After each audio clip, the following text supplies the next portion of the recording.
को। चलो मैं कोई एक डेमो दे के दिखाता हूँ आपको नोट्स बनाना कैसे। मैं पुरानी कोई पीपीटी खोल रहा हूँ, ठीक है। पुरानी पीपीटी को खोलता हूँ मैं और उसमें मैं आपको बताता हूँ कि आपको नोट्स कैसे बनाने हैं, ठीक है।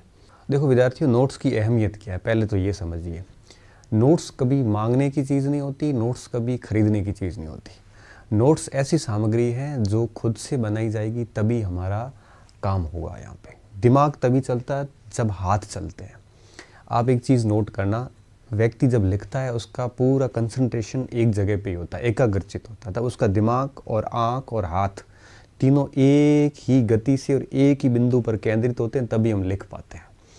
और हम अगर ऐसा कर पाते हैं तो हमारा 3 बार रिवीजन हो जाता है, क्योंकि एक बार वीडियो देखते हैं, दूसरी बार लिखते हैं, तीसरी बार हम वापस चेक करते हैं, तो चीज़ें बड़ी अच्छे से कंठस्थ हो जाती है। और खुद की लिखी हुई सामग्री परीक्षा हॉल में जब आप जाओगे तो आपको ऐसे छपा हुआ मिलेगा कि उस पेज पे मैंने वहाँ पे ये बात लिखी थी।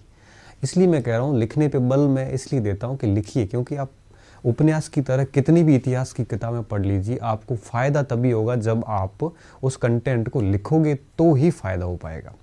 इसलिए मैंने क्या किया, क्लासेस ली और सभी को यही कहा कि आप लोग जो है वो खुद वीडियो नोट्स बनाइए और उसका प्रॉपर रिवीजन करिए और प्रॉपर तरीके से काम करोगे तो उसकी मैं एक स्ट्रेटजी बना दूंगा कि आपको तैयारी कैसे करनी। आज की वीडियो में हम बात करेंगे कि वीडियो के नोट्स कैसे बनाने हैं। मान लेते हैं मैंने ये पॉइंट पढ़ाया आपको, ये पीपीटी पढ़ाई। अब इसको आप 2 टाइप से नोट्स बना सकते हो। पहली टाइप ये कि जैसे ये मैंने इसमें 5 बिंदु लिखे हैं, आप ये कर सकते हो कि ये मैंने जैसे ही पीपीटी स्टार्ट की और 5वां बिंदु यहाँ तक मैं आया, ये 6ठे बिंदु तक आया, आप इसको एक साथ साथ भी लिख सकते हो। जैसे मैंने पहला पॉइंट लिखा, आप उसके साथ में लिख सकते हो, पॉज किया, लिखिए कि ईसा मसीह यहूदी धर्म में पैदा हुए थे, ठीक है। फिर आपने अपनी पेन उठाई और वापस वीडियो को ऑन किया। फिर मैंने ये दूसरा पॉइंट एक्सप्लेन किया होगा, ठीक है। जैसे ही मैंने ये करके मैं तीसरे पॉइंट को मैंने लिखा, उस समय आप पॉज करके ये देख लो, फिर आप ये लिखना कि यहूदी धर्म कुरीतियाँ, यहूदी धर्म में विभिन्न प्रकार की कुरीतियाँ व्याप्त थी जिनकी जानकारी ईसा मसीह को अपने गुरु यूहन्ना से प्राप्त हुई थी। ये बात अपनी रजिस्टर में आप दूसरा पॉइंट डाल के लिख लो। फिर आप तीसरे पॉइंट पे आओ। ऐसे करते करते 6 पॉइंट लिख लो, बात पूरी हो जाएगी। और उसके बाद में जैसे ये 6 पॉइंट लिखे, उसके बाद आप जब आगे आओगे तो आगे और कोई नई बात निकल के सामने आएगी। तो कहने का मतलब है एक तो तरीका ये हो सकता है। दूसरा तरीका ये हो सकता है कि जैसे मैंने 6 पॉइंट एक्सप्लेन किया, आपने पूरा जीवन परिचय अच्छे से सुन लिया।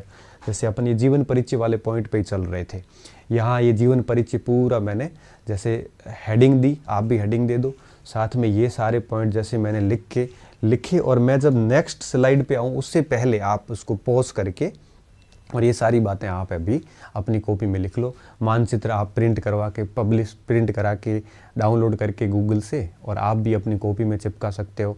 फिर जैसे ही एक पॉइंट लिखो या फिर पूरी पीपीटी जैसे स्लाइड पूरी हुई ये सारी बातें लिख लो। तो आप पॉइंट वार भी लिख सकते हो, जैसे पीपीटी पूरी हुई उस समय पॉज करके भी उस समय आप लिख सकते हो, ठीक है। तो इस प्रकार से आप लिख सकते हो। तीसरा तरीका इस प्रकार से, जैसे ये हो गया, अब दूसरे पॉइंट पे आए। दूसरे मैंने 6 बिंदु एक्सप्लेन की, आप इन 6 बिंदुओं को अपने रजिस्टर में पॉइंट टू पॉइंट नोट करो। जरूरी नहीं ऐसे कैसे एरो दो, आप अपने हिसाब से पॉइंट टू पॉइंट नोट कर लो, बस बातें सारी सारी आपके रजिस्टर में आ जानी चाहिए। फिर जैसी दूसरी पीपीटी पूरी हुई, मैं तीसरी पीपीटी पे आया, ये 7वां पॉइंट आगे चल ही रहा है। मैंने जैसे इसको पूरा समझा कि अब आपको लग रहा है कि मैं अगली पीपीटी पे आ गया हूँ, वापस 10 सेकंड वापस आप बैक करिए, बैक करके और उसको पॉज करके ये सारी बात लिख लीजिए। लिख के जैसे आप अगली पीपीटी पे आइए, अगली पीपीटी जैसे जैसे मतलब पीपीटी पूरी होती है उस समय पॉज करके वो सारी बातें लिख लो जो पहले आपने सुन ली अच्छे से, पीपीटी को एक्सप्लेन मैंने किया है, फिर उस पीपीटी को आप लिख लो। ऐसा जब तक आप अपने नोट्स अपने हाथ से नहीं बनाओगे, दूसरे के नोट्स से आप कभी सेटिस्फाई नहीं हो सकते, क्योंकि आपको हमेशा अपूर्णता का आभास होता रहेगा। आपको लगेगा कि यार ये अधूरे तो नहीं है, इस पे प्रश्न आएंगे कि नहीं आएंगे, क्या इसमें गलतियां तो नहीं रही है। इसलिए कहता हूँ कि अपने हाथ से लिखो। अपने हाथ से लिखे हुए 4 रजिस्टर पढ़ने में कम से कम आराम से 7, 8, 10 दिन में हम वो 4 रजिस्टर पढ़ लेते हैं, लेकिन दूसरों के लिखे हुए रजिस्टर को पढ़ने में महीने गुजर जाते हैं। इसलिए कहता हूँ कि एक बार कठोर मेहनत कर लीजिए, 4 से 5 महीने आप ना। मैं एक और सजेशन दूंगा, आप किसी से अपने बैच की कोई स्टूडेंट से मांग के नोट्स मत लेना, आप खुद ही बनाना बस। बाकी अब मैं चाहूँ तो कोई कंटेंट राइटर रख सकता हूँ। कंटेंट राइटर क्या करेगा, कंटेंट राइटर सीधा जैसे मैंने वीडियो बनाया वो कंटेंट लिख लेगा और मैं उसको कॉपी करके भी डलवा सकता हूँ, ऐसा हो सकता है, लेकिन मैं नहीं करवाऊँगा। क्यों नहीं करवाऊँगा? क्योंकि जब तक आप अपने हाथ से नहीं लिखोगे, जब तक आप अपना ये आलस्य नहीं त्यागोगे, जब तक ये परिश्रम नहीं करने की नीति नहीं त्यागोगे, जब तक हाथ नहीं चलेगा, जब तक एक प्रकार से पढ़ के ऐसा नहीं लगेगा ना कि मैं पढ़ नहीं रहा हूँ, वो सारी चीज़ें असफलता के लिए जिम्मेदार होती है। इसलिए आप अगर कोचिंग से जुड़े हैं, अगर आप मेरे से जुड़े हैं, आपने मेरे को अगर सच्चे मन से ये माना है कि सर का पढ़ाया हुआ ही पढ़ेंगे, तो मैं कहता हूँ वैसा आप करते रहिए, आप निराश नहीं होंगे, मैं दावे के साथ कह सकता हूँ आपको। ठीक है, ये चीज़ें आपको 5-6 महीने बहुत 5-6 दिन आपको बहुत ऐसी कठिन लगेगी कि पता नहीं कैसे होगा ये सब, कैसे करूँगा मैं। स्टार्टिंग में ज़रूर लगेगी, लेकिन मैं विश्वास के साथ कह सकता हूँ कि 8-10 दिन बाद आप इतना बढ़िया लगेगा आपको। एक बच्चे का मैसेज आया था पहले दिन, फर्स्ट डे जब उसने कोर्स ख़रीदा, पहला शायद दूसरा तीसरा कोर्स उसने ख़रीद लिया था। मैसेज आया, सर मेरे से नोट्स तो बनाए नहीं जाते, मेरे को कुछ समझ में नहीं आ रहा है, मैं क्या रिफ़ंड की कोई व्यवस्था है? मैंने कहा ठीक है, मैंने समझाया पूरा। मैंने कहा 6-7 दिन और पढ़ ले, फिर अगर फिर भी दिक्कत आती तो मैं तेरा पैसे खा के नहीं जाऊँगा, आप निश्चिंत रहिए।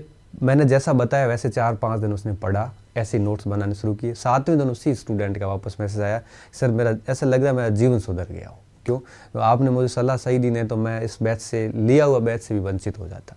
तो 6-7 दिन आप ढंग से पढ़ोगे ना, तो फिर आपकी नोट्स बनाने की आदत डेवलप हो जाएगी। और मैं आपको कह रहा हूँ कि 10-15 दिन तक आपने अगर नोट्स बना के पढ़ लिया ना, तो 16वें दिन आपको किसी के नोट्स अच्छे नहीं लगेंगे और आपको मज़ा आना शुरू हो जाएगा। ठीक है।